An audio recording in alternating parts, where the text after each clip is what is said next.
ఒకటవ వాక్యం మనం యోహాను సువార్త 15వ అధ్యాయము 1వ వాక్యం. నేను నిజమైన ద్రాక్షవల్లిని, నా తండ్రి వ్యవసాయకుడు. నాలో ఫలింపని ప్రతి తీగను ఆయన తీసి పారవేయను. ఫలించు ప్రతి తీగ మరి ఎక్కువగా ఫలింపవలనని దానిలోని పనికి రాని తీగలను తీసివేయను. ప్రార్థించను. పరిశుద్ధమైన దేవ, కృప కలిగిన ప్రభువా,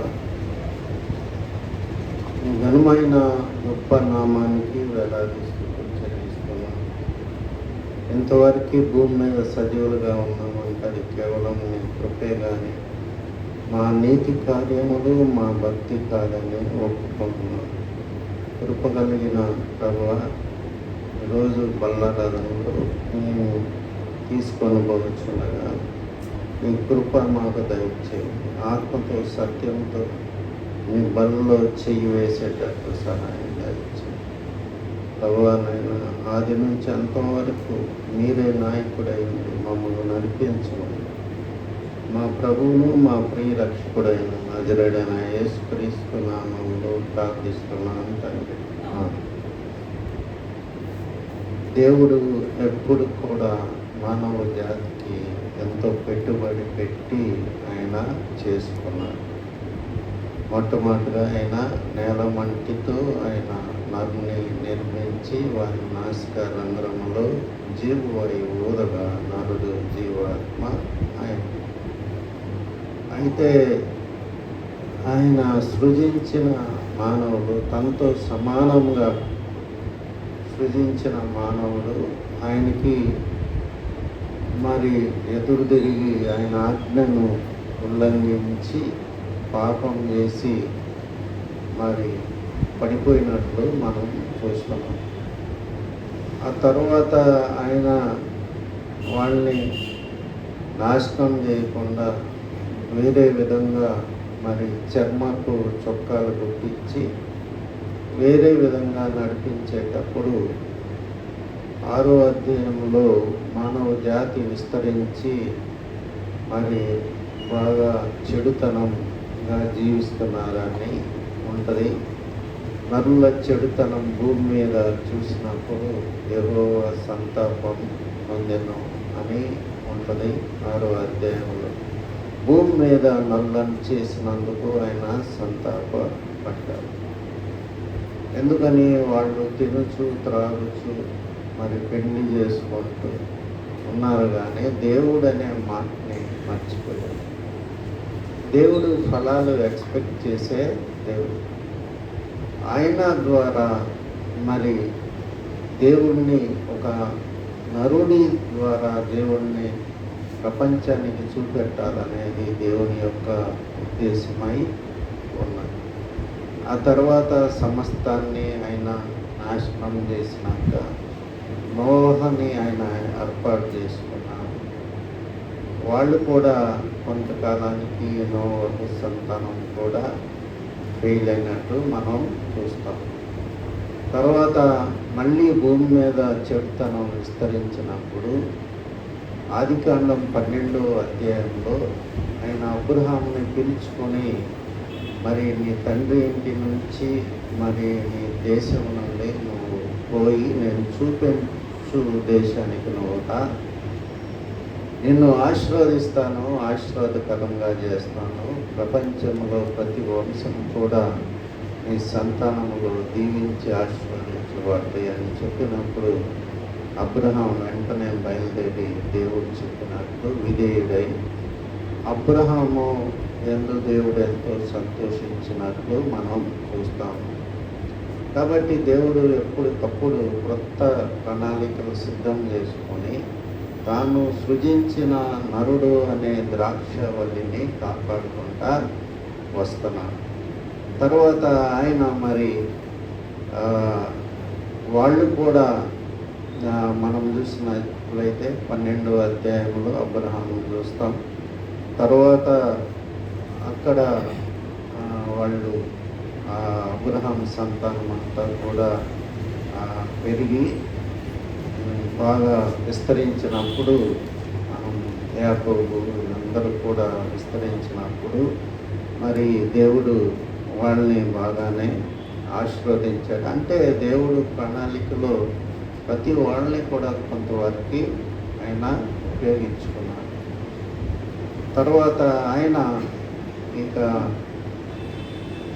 రాజుల్ని వీళ్ళందరినీ ఆయన న్యాయాధిపతుల గ్రంథం చూసినట్లయితే మనం 2వ అధ్యాయంలో దేవుడు పేరే మర్చిపోయారని ఉంటుంది. మొదట చదవండి, 2వ అధ్యాయం 1వ వాక్యం.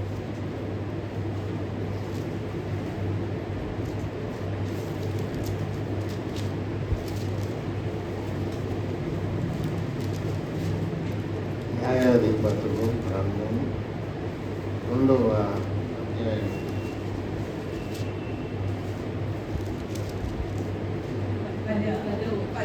10వ వచనం. ఆ తరము వారందరూ తమ పితరుల యొద్దకు చేర్చబడి వారి తరువాత యెహోవానైనను ఆయన ఇశ్రాయేలు వారి కొరకు చేసిన కార్యములైనను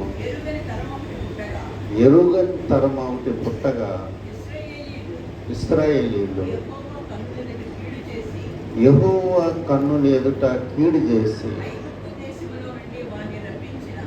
ఐగుప్తు దేశంలో నుండి వారిని రప్పించిన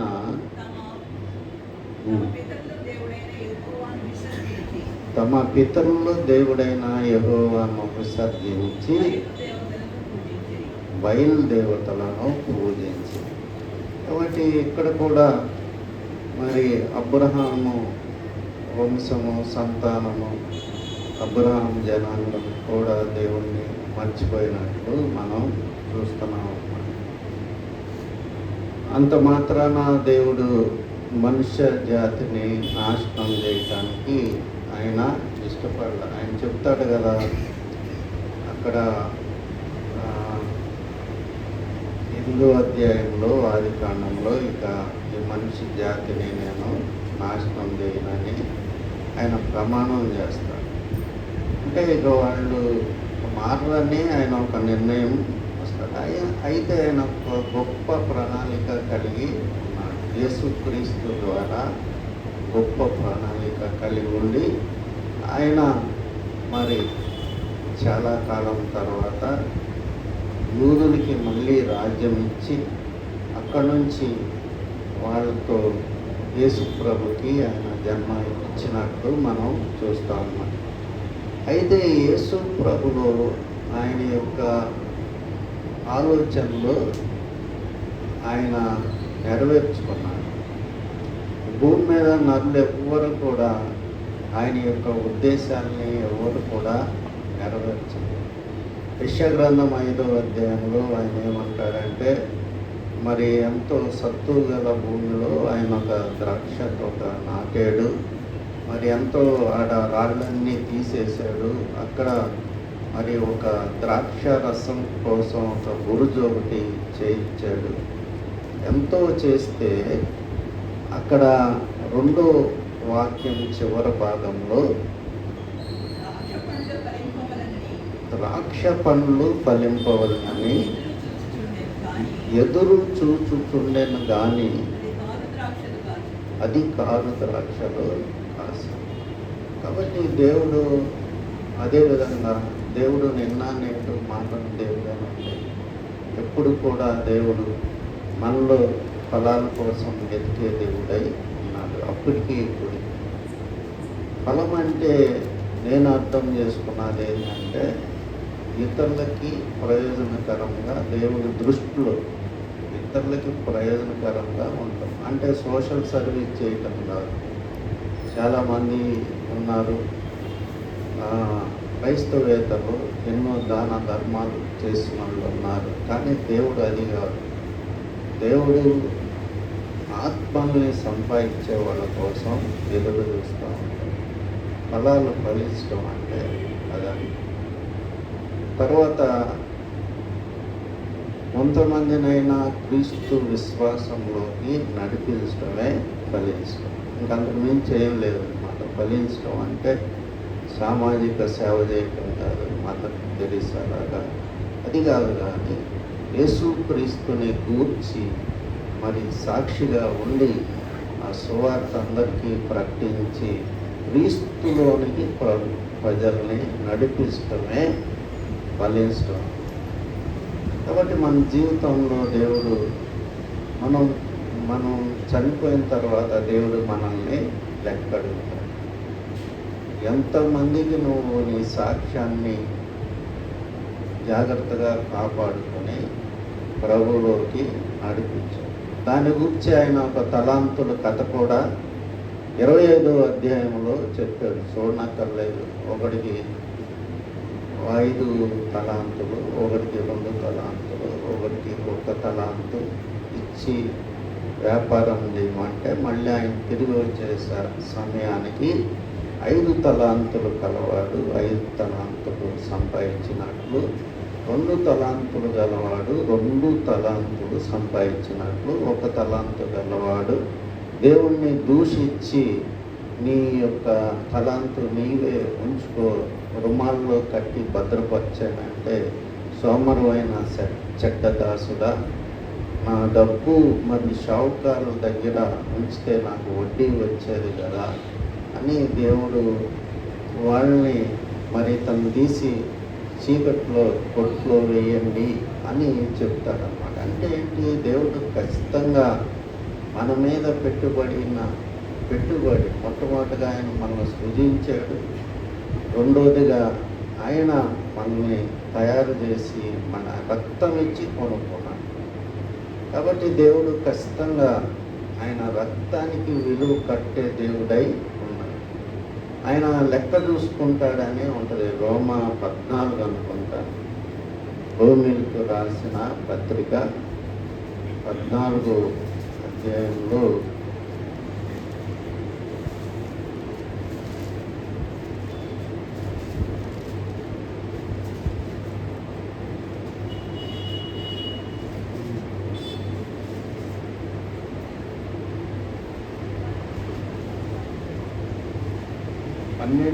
వాక్యం చివరి భాగం. మనలో ప్రతివాడు తన గురించి దేవునికి లెక్క అప్పగించాలి. మనలో ప్రతి వాడును తన గురించి దేవునికి లెక్క అప్పగించాలి. కాబట్టి ఒక్కొక్కళ్ళకి ఏంటంటే చివరిలో మారు మనసు పడతారు.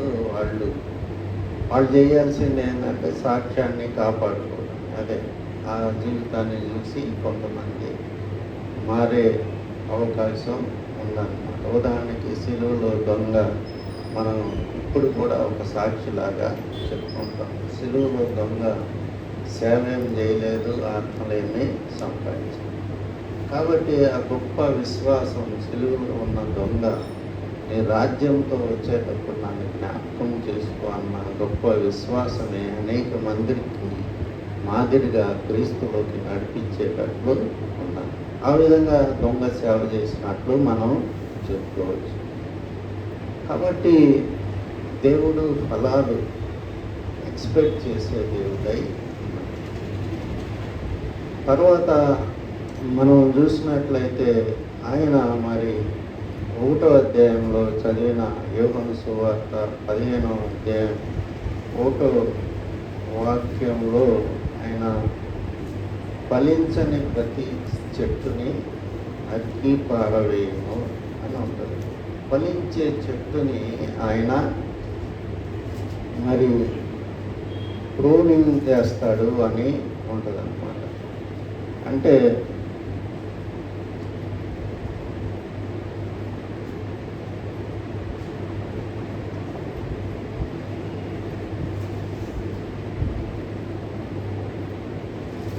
యోహాను సువార్త 15వ అధ్యాయం 1వ వాక్యం. నేను నిజమైన ద్రాక్షవల్లిని, నా తండ్రి వ్యవసాయకుడు, నాలో ఫలింపని ప్రతి తీగను ఆయన తీసి పారవేయను. ఫలించి ప్రతి తీగ మరి ఎక్కువగా ఫలింపవలనని దానిలోని పనికిరాని తీగలను తీసి మామూలుగా ఫలింపని ప్రతి తీగను తీసేస్తాడు, ఫలించే దాన్ని కూడా ఆయన ముక్కలు ముక్కలుగా దాన్ని కట్ చేస్తాడని ఉంటుంది. అంటే అర్థమైంది, విశ్వాసకి ఖచ్చితంగా శ్రమలు వస్తాయి. శ్రమలు వచ్చినప్పుడు ఆ శ్రమలు తట్టుకొని దేవునిలో నిలబడితే అది ఇంకా ఎక్కువగా ఫలిస్తూ ఉంటారు. ఉదాహరణకి మనం ఎవరిని చెప్పుకోవాలంటే పౌల్ని దీనికి మనం ఉదాహరణగా చెప్పుకోవచ్చు.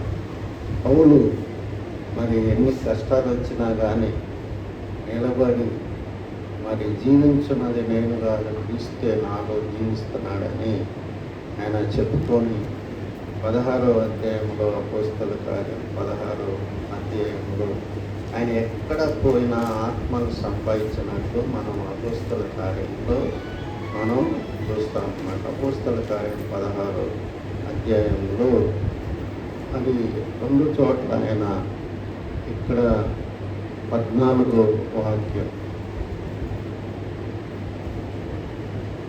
అప్పుడు 16వ అధ్యాయం 14వ వాక్యం మొట్టమొదటగా, అప్పుడు లూదియా అను దైవభక్తి గల ఒక స్త్రీ వినుచుండెను. ఆమె ఉదారంగు కొడుని అమ్ము తూతయ్య పట్టణస్థురాలు. ప్రభు ఆమె హృదయం తెచ్చను గనుక పౌలు చెప్పిన మాటలందు లక్ష్య ఉంచాను. ఆమె ఇంటి వారిను బాప్తిసం పొందినప్పుడు ఆమె, నేను ప్రభువునందు విశ్వాసము గలదాన్నని మీరు ఎంచిరే, నా ఇంటికి వచ్చి ఉండుడని వేడుకొని మమ్మల్ని బలవంతం చేసి, ఎక్కడ పోయినా ఆత్మలు సంపాదించే పనిలో పౌలు ఉన్నాడన్నమాట. ఎన్నిసార్లు దెబ్బలు తిన్నాడు అనేది ఆయన మొత్తం కొరింథీ 11వ అధ్యాయంలో 1 కొరింథీ 11, 2 కొరింథీ 11వ అధ్యాయంలో ఆయన లిస్ట్ ఇచ్చాడు. అయితే దేవుడు కట్ చేస్తూ ఉన్నాడు ఎప్పటికప్పుడు. ఫలించే చెట్టుని ఆయన మరి ఇంకా ఎక్కువగా ఫలించడానికి మరి ప్రూనింగ్ చేస్తున్నట్టు మనం చూస్తున్నాం అన్నమాట. కాబట్టి దేవుడు ఎప్పుడు కూడా తనకి ఉపయోగపడేవాడికే ఎక్కువగా శ్రమలు పెట్టి ఇంకా ఇంకా ఇంకా ఆత్మను సంపాదించే వ్యక్తిగా చేస్తాడు. ఎందుకు వాళ్ళకి అంత కష్టాలంటే యేసు ప్రభువుని నమ్ముకున్న వాళ్ళకి పరలోకంలో ఆయన గొప్ప స్థానాన్ని వాళ్ళకి ఉంచాడు కాబట్టి ఆయన శిక్షిస్తా కష్టపడతా ఉంటాడు. ఆయన కూడా భూమి మీద ఉన్నప్పుడు ఆయన కూడా ఎన్నో శ్రమలు పడినట్లు మనం చూస్తాం అన్నమాట. తర్వాత 16వ అధ్యాయంలో మనం ఏం చూస్తామంటే పౌలు శీలలు వాళ్ళు ఒక పిల్లకి దయ్యాన్ని ఎడగొట్టినందుకు వాళ్ళని బంధించి జైల్లో వేస్తారు. వేసి మరి దెబ్బలు కొట్టినప్పుడు వాళ్ళు ఏం చేస్తారంటే పాటలు పాడుతూ దేవుని స్తుతిస్తారు. స్తుతించినప్పుడు అక్కడ ఒక కుటుంబం యొక్క ఆత్మలు పౌలికి దొరుకుతాయి అన్నమాట. తర్వాత మనం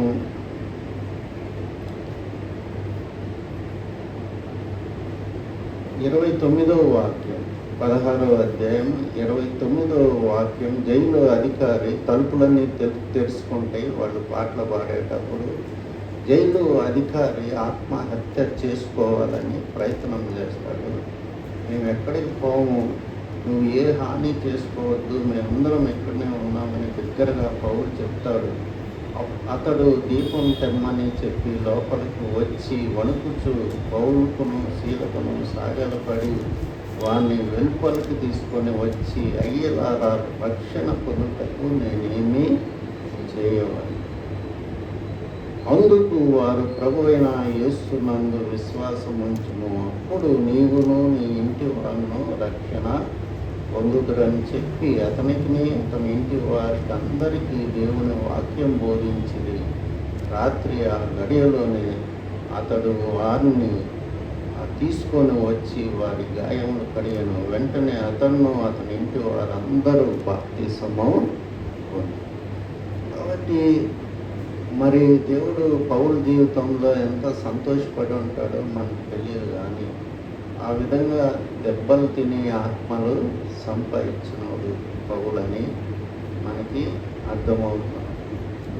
మళ్ళీ ఇంకో చోట 28వ అధ్యాయంలో మెల్కే దీపానికి వెళ్తారు. అదంతా ఓడంతా పగిలి మొక్కలు అయిపోతే చివరికి తలొక చెక్క పట్టుకొని ఒక ద్వీపానికి చేరతారు. అది మెల్కే ద్వీపం.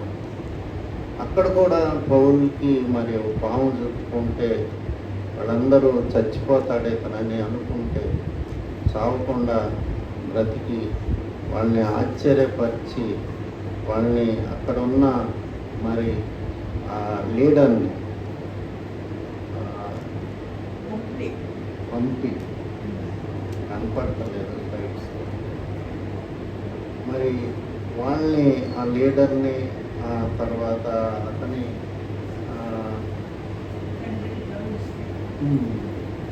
అతడు మమ్మల్ని చేర్చుకొని 3 జన్మల స్నేహభావంతో ఆతిథ్యం ఇచ్చింది. అప్పుడు పాపిని యొక్క తండ్రి జ్వరం చేతను రక్త కేడి చేతను బాధపడుచు పండుకొని ఉన్నాడు. పౌలు అతని యొద్దకు వెళ్ళి ప్రార్థన చేసి అతని మీద చేతులుంచి స్వస్థపరిచాడు. అది చూసి ఆ ద్వీపంలో ఉన్న కడమ రోగులను కూడా వచ్చి స్వస్థత పొందారు. కాబట్టి అక్కడ అందరూ రక్షణ పొందారు అని రాయబడలేదు, కానీ కొంతమంది ఖచ్చితంగా యేసు ప్రభునందు విశ్వాసం ఉంచి ఉంటారు. కాబట్టి ఫలాలు ఫలించడం అంటే అది మనం ఎటు పోయినా ఎవరన్నా పరిచయం అయినప్పుడు యేసు ప్రభుని గురించి 2 మాటలు మనం చెప్పాల్సిన వారమై ఉన్నాం. నమ్మని నమ్మకం. మనం చెప్పంగానే వాళ్ళు మారు మనసు పొంది ఎమ్మటనే పశ్చాత్తాపడతారనేది లేదు, కానీ ఖచ్చితంగా యేసు ప్రభు గురించి ఆయన రక్షకుడు, ఆయన పాపాలని విముక్తి చేయటానికి వచ్చాడు. తన ప్రజలను వారి పాపం నుండి ఆయనే రక్షించడు. ఇంకెవ్వరు లేరు లోక రక్షకుడు అని. వాళ్ళు ఏమనుకున్నా వాళ్ళు మనకి క్లోజ్ అయినప్పుడు చెప్పాలి. కొద్దిగా ఉదాహరణకి మనం ట్రైన్లో వెళ్తాం, అందరికీ చెప్పలేము మనం సువార్త. వెళ్తే ఆ మాట ఎవరు బాబు నువ్వు ఏం చేస్తున్నావు అది ఇది మాట వచ్చి కొద్దిగా క్లోజ్ అవుతారు స్టేజ్లో. అప్పుడు యేసు ప్రభు నిజమైన దేవుడు, నన్ను ఎట్లాగా ఆయన మార్చాడు, నేను ఎంతో నెమ్మదిగా మనశ్శాంతిగా ఉన్నాను, నువ్వు కూడా ఆలోచించు ఆయన గురించి. నేను ఎంతోమందికి అట్లా చెప్తాను. కాబట్టి మనము ఫలాలు సంపాదించే వ్యక్తులుగా ఉన్నాయి. దానికి చాలా హోంవర్క్ ఉన్నాయి. ఫలించాలంటే ఏం చేయాలి? మంచి ప్రార్థన జీవితం మనకు, తర్వాత దేవా నాకు కొన్ని ఆత్మలన్నా తెచ్చి ఓట్కుండా దేవుడిని అడగాలి. ప్రతిదీ మనం అడుగుతాం కదా, నాకు ఈ అవసరం ఉందని. అట్లాగే దేవుణ్ణి అడగాలి. అది ఆయన పని. దేవుని రాజ్యం కడతాం అనేది ఆయనకి ఇష్టమైన పని. నాకు ఇశ్రాయేలు వంశం నాకు ఇష్టమైన ద్రాక్ష తోట. దేవుడు వాళ్ళ ద్వారా మహిమ పొందాలనుకున్నాడు. అయితే కొంతవరకే మహిమ పొందాడు. ఆయన రాజుల దగ్గర ఆయన మహిమ పొందాడు. ఉదాహరణకి యోసేపుని ఏమంటాడు ఫరో, ఈయన వల్లే దేవుని ఆత్మ కలిగిన వాళ్ళని మనం కనుగొనగలమా అంటాడు. మొత్తం ఓపెన్ కోర్టు అని మొత్తం మీద ఐగుప్తు మొత్తం మీద కింగ్లాగా ఆయన్ని అపాయింట్ చేస్తాడు. ఎంత మహిమ వచ్చింది దేవుడికి.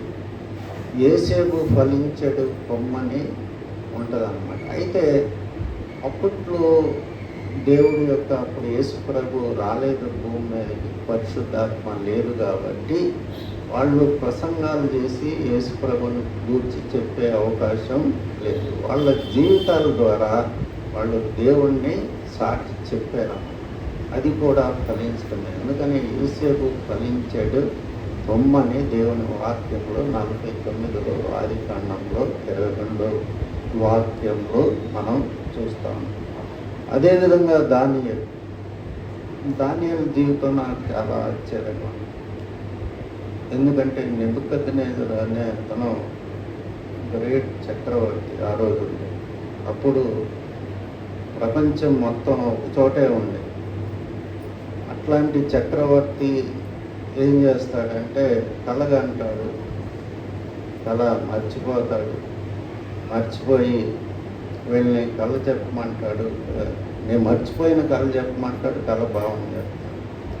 అప్పుడు కళ బాగుంది చెప్పినప్పుడు సాష్టాంగపడి నమస్కారం చేశాడని ఉంటుంది. దాన్ని మామూలు విషయమా? ఒక బానిసకి ఒక చక్రవర్తి అంటే ఎన్నో రాజ్యాల మీద కింగ్, ఆయన సాష్టాంగపడి నమస్కారం చేశాడని దానియేలు గ్రంథంలో ఉంటుంది. షడ్రక్ మేషక్ అబేద్నెగో వాళ్ళు అగ్నిగుండంలో మరి పడినా కానీ వాళ్ళ వెంట్రుకలు కూడా కాలిపోలేదు అని ఉంటుంది. కాబట్టి ఈ విధంగా ఫలాల కోసం, దేవుని మహిమ కోసం దేవుడు ఎప్పుడు కూడా చూస్తూ ఉంటాడు. అందువలన మరి మనం కీర్తనలు 8వ అధ్యాయం 8వ వాక్యం నుంచి ద్రాక్ష వల్లి గురించి కొన్ని వాక్యాలు ఉన్నాయి. చదవండి. కీర్తనలు 80వ అధ్యాయం 8వ వాక్యం. నీవు ఐగుప్తులో నుండి ఒక ద్రాక్షవల్లిని తెచ్చింది. అన్యజనులను వెళ్ళగొట్టి దాన్ని నాటితి. దానికి తగిన స్థలము సిద్ధపరిచింది. దాని వేరు లోతుగా పాకి అది దేశమంతటా వ్యాపించను. దాని నీడ కొండలను కప్పెను. దాని తీగలు దేవుని దేవదారు వృక్షములను ఆవరించెను. దాని తీగలు సముద్రం వరకు వ్యాపించెను. యూఫ్రటీస్ నది వరకు దాని రెమ్మలు వ్యాపించెను. త్రోవను నడుచు వారందరూ దాన్ని తెంచివేయినట్లు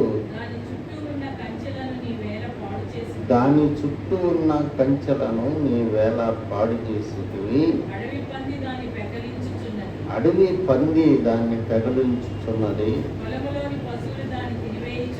పొలములోని పశువులు దాన్ని తినివేయుచున్నవి. సైన్యములకు అధిపతి యొక్క దేవ, ఆకాశంలో నుండి మనలా చూడుము. ఈ ద్రాక్షవల్లిని దృష్టించు. కాబట్టి ఇక్కడ చివరికి ద్రాక్షవల్లి ఏమైంది? దేశం లేకుండా అయిపోయింది. దేవుడు నెబుకద్నెజరుకి అప్పగిస్తాడు వీళ్ళని. తర్వాత క్రీస్తు శకం 70లో టైటస్ అనే రాజు వచ్చి దేవాలయాన్ని పడగొట్టి ముక్కలుగా చేసి వాళ్ళకి ఆరాధన స్థలం లేకపోవటం అనేది దేవుని శాపం. ఆరాధన స్థలం లేకుండా దేవుడే చేస్తాడు. నేనే చెప్తాడు, దీని మీద రాయి నిలిచి ఉండని రోజు వచ్చొద్దని యేసు ప్రభు ఏడ్చినట్లు మనం చూస్తాం. బైబిల్లో 2 సార్లు ప్రభు ఏడుస్తాడు. ఒకటేమో లాజరు చనిపోయినప్పుడు ఏడుస్తాడు, మళ్ళీ ఇంకోసారేమో ఆయన లూకా సువార్త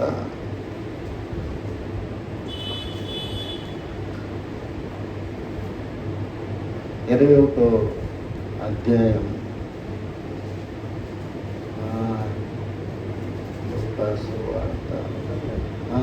19వ అధ్యాయం 41వ వాక్యం.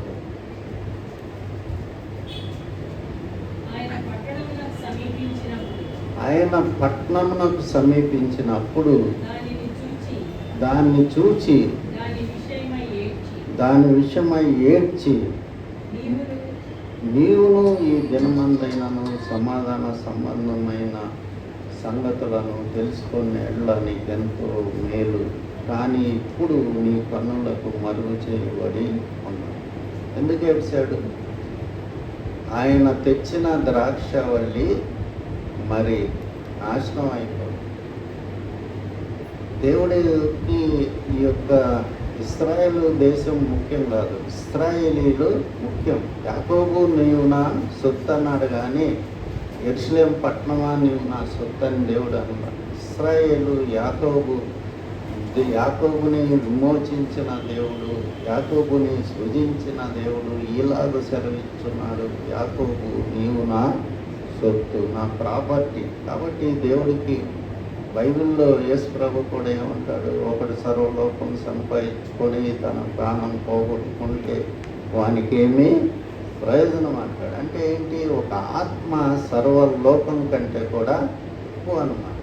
కాబట్టి ఈ యొక్క ఆత్మలన్నీ కూడా మరి నశించిపోతున్నాయని దేవుడు ఏడ్చి మళ్ళీ ఆయన వాళ్ళని రీకన్స్ట్రక్ట్ చేసి అక్కడ పుట్టి ఆయన రక్తం చిందించి మళ్ళీ అన్యజనుల్ని ఏర్పాటు చేసుకొని ఆయన యొక్క ఉద్దేశాలు నెరవేర్చుకున్నాడు. ఆయన ఆదాము విషయంలో మరి బాధపడ్డాడు, ఇశ్రాయేలు విషయంలో బాధపడ్డాడు. అయితే అన్యజనుల విషయంలో ఆయన సక్సెస్ అయినట్టు మనం చూస్తాం. కీర్తనలో 30వ అధ్యాయంలో 33 అనుకుంటా, ఆయన ఆలోచన సదాకాలము నిల్చును అని ఉంటుంది అనమాట. ఆయన కావాల్సిన జనాన్ని ఆయన సంపాదించుకున్నాడు. 33:11 యెహోవా ఆలోచన సదాకాలం నిల్చును, ఆయన సంకల్పములు తరతరములకు ఉన్నది. మనం ఏమనుకుంటాం? దేవుడు పాపం ఎంతో కష్టపడి మనుషుల్ని సృష్టించాడు, మరి వాళ్ళు ఆయన్ని మోసం చేసి మరి ఆయన యొక్క ఉద్దేశాలు నెరవేర్చలేదంటారు, కానీ ఆయన ఉద్దేశాలు ఖచ్చితంగా నెరవేరినాయి. ఇప్పటికే ఎంతమంది భక్తులు ఆయన కోసం ప్రాణం ఇచ్చిన వాళ్ళు మనం చూసాం బైబిల్లో కానీ ఇప్పుడు కానీ. అక్కడ దాకా ఎందుకు, మన మణిపూర్లో కూడా కొట్టి మనుషులను చంపుతున్నా కానీ వాళ్ళు రోడ్డు మీద ఆరాధన చేస్తారు. కాబట్టి ఆయన ఉద్దేశాలు నెరవేరినాయా లేదా? నెరవేరినాయి. దేవుని ఆలోచన సదాకాలం. ప్రకటన గ్రంథం 7వ అధ్యాయం 9వ వాక్యంలో, ప్రకటన గ్రంథం 7వ అధ్యాయం 9వ వాక్యం,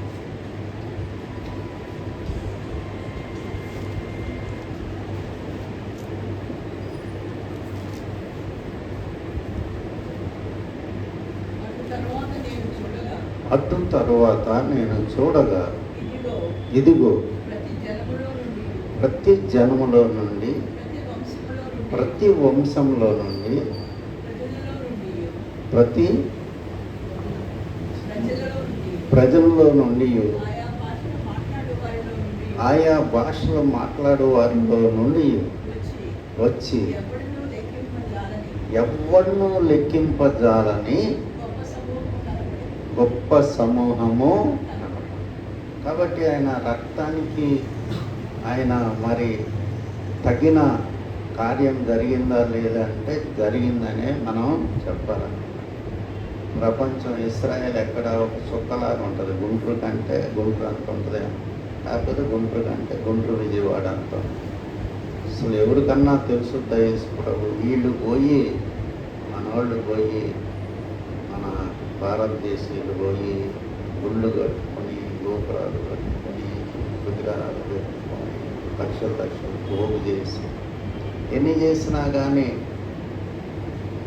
నమ్మట్ల జనం. ఎందుకని? యేసు ప్రభులో జీవం ఉంది, సత్యం ఉంది, నీతి ఉంది, యథార్థత ఉంది. కాబట్టి జనాలు నమ్ముతున్నారు. మా వైఫ్ చెప్తుంది, బస్సులో ఒక ఆమె అంటున్నాను, మా వాళ్ళందరూ మారిపోతున్నారండి అని చెప్తున్నారు.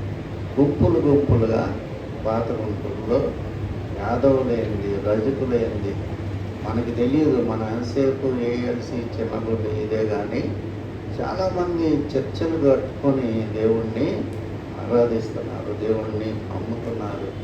ఆయనే నిజమైన దేవుడని జనాలకి సాటిస్తున్నారు. కాబట్టి దేవుడు తన కార్యాన్ని, అందుకని ఆయన ఏమంటాడు, నేనే నా గొర్రెల్ని నేను వెతికి పట్టుకుంటానంటాడు. యేసుకేలు గ్రంథం 34 అధ్యాయం. నేనే నా గొర్రెల్ని పట్టుకుంటాను, మీరందరూ నన్ను మోసం చేస్తున్నారు కాపర్లని చెప్తాడన్నమాట. కాబట్టి ఆయనే దిగొచ్చి ఆయన మరి ఇంతమందిని సంపాదించుకున్నాడు. కాబట్టి దేవుడు కావాల్సింది ఏంటంటే ఫలాలు కావాలి, ఆయనకు ప్రయోజనకరంగా మనం ఉండాలి, మనం మరి క్రీస్తులోకి నడిపించాలి. చెప్పు వాక్యం యేసుకేలు గ్రంథం 2వ అధ్యాయంలో దేవుడు యేసుకేలుకి కనపడి మరి వారు తిరుగుబాటు చేయి ప్రజలు, వారు చెప్పినా కానీ నమ్మరు, వాళ్ళు నమ్మినా నమ్మకపోయినా మీ మధ్య ప్రవక్త ఉన్నాడని తెలుసుకుంటారు అంటే. కాబట్టి మన ధర్మం ఏంటంటే వాళ్ళు నమ్మినా నమ్మకపోయినా గతంలో నా జీవితం ఇది, ప్రస్తుతం దేవుడు నాకు ఈ జీవితం ఇచ్చాడు. యేసు ప్రభు దేవుడు, ఆయన పాపాన్ని భూమి మీద పాపాన్ని పరిహరించేవాడు యేసు ప్రభు ఒక్కడే అని మనం చెప్పగలగాలి. ఊరక పత్వాన్ని కదిలించి చెప్పకూడదు. మనం దేవుని వాక్యం ఎంతో పవిత్రమైంది, అమూల్యమైంది. పందులు ముందు ముత్యాలు వేస్తే అది కొరుకుద్దని బైబిల్లో ఉన్నారు. మనం చక్కగా మనం వాక్యం చెప్పేటప్పుడు వాళ్ళతో మనం ఏకీభవించి మనం చక్కగా ప్రభువుని గురించి చెప్తే సువార్త అందినట్టు వాళ్ళకి లెక్క. వాళ్ళు ఎప్పుడైనా అనుకుంటారు వాళ్ళ కష్టాలు వచ్చిన. చాలామంది సాక్ష్యాల్లో ఏం చెప్తారంటే, ఒక ఆమె ఉంది ఇండోనేషియాలో, బ్రాహ్మణు అంటే ఏదో ఉంది తెలుసు. ఆమె మంచి పూజారి కూతురు. ఆమెకి చాలా చోట్ల తిరిగింది, దేవుణ్ణి చూడాలి ఆమె కోరిక. చివరికి ఒక గర్భగుడికి వెళ్ళింది, మంత్రగతి దగ్గరికి వెళ్ళింది. ఎవరు కూడా దేవుణ్ణి చూపెట్టలేకపోయారు. చివరికి ఆమె ఆత్మహత్య చేసుకోవాలని డిసైడ్ అయినప్పుడు ఆమెకి గుర్తొచ్చింది క్రిస్టమస్కి అయ్యి కార్డులు ఇచ్చిన సంగతి. అవి గుర్తుకొచ్చి ఒక్కసారి జీసస్ అని పెద్దగా అరిసింది. వెంటనే లైటు నిండిపోయి దేవుడు టచ్ చేసి ఆమెని మంచి ఆరోగ్యవంతురాలుగా చేసి దేవుని సేవకురాలు. అది సజీవ సాక్ష్యం. మనం చెప్పిన మాటలు ఎప్పుడో ఒకసారి వాళ్ళకి ఉపయోగపడతాయి, ఇమ్మీడియట్గా కాకపోయినా తర్వాత అయినా ఉపయోగం. మన పని ఏంటంటే దేవుడు మనల్ని ఇట్లా నిర్మించుకొని ఏర్పాటు చేసుకొని ఆయన రక్తం ఇచ్చి మనల్ని కొనుక్కున్నందుకు ఆయన గూర్చి ఒక్క మాట చెప్పడానికి మనం సిగ్గుపడకూడదు. ఎవరికైనా చెప్తాడు, సోదరులు కానీ లేకపోతే కోటీశ్వర్లు కానీ ఎవరికైనా నాకు కొద్దిగా పరిచయం అయితే ఖచ్చితంగా యేసు ప్రభు దేవుడు అని చెప్తారు. చెప్పాల్సిన బాధ్యత మన మీద ఉంది. వాళ్ళు నమ్మినా నమ్మకపోయినా యేసు ప్రభు గొప్ప దేవుడు. ఫలించటం అంటే దేవునికి మనం ప్రయోజనకరంగా ఉంటాం మొదటి. రెండోది ఏంటంటే యేసు క్రీస్తు విశ్వాసంలోకి మనుషుల్ని నడిపిస్తాం. అదే ఫలించు. పౌలు తన జీవితం అంతా అదే పని చేశాడు. కాబట్టి మనం కూడా ప్రయత్నం చేయాలి. ఇప్పుడు దుష్టత్వం ఎక్కువైపోయింది. మనుషులు మారు మనసు పొందటం కష్టంగా ఉన్న పరిస్థితుల్లో మనం ఉన్నాం. అయినా కానీ మనం దేవుడు మనకిచ్చిన కృపని మనం నిరర్ధకం చేయకుండా ఆ కృపను గురించి మనం చెప్పాల్సిన బాధ్యత మన మీద ఉంది. ప్రార్థన చేసుకుందాం.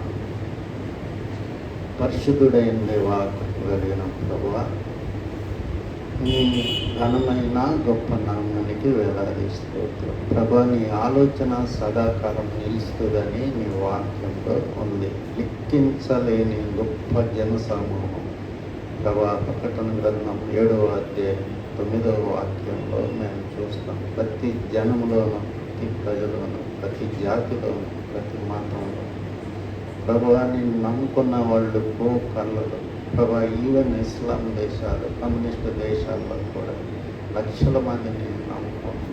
ప్రభా, నీవే నిజమైన దేవుడు అని మేము ఇతరులకి ప్రభా సాక్ష్యం ఇచ్చే కృపని, ధైర్యాన్ని మాకు దయచేసి, అందుకు కావలసిన ప్రార్థన వాక్యం మాకు దయచేసి ప్రభా, భక్తి పరులుగా మమ్మల్ని తీర్చిదిద్దు.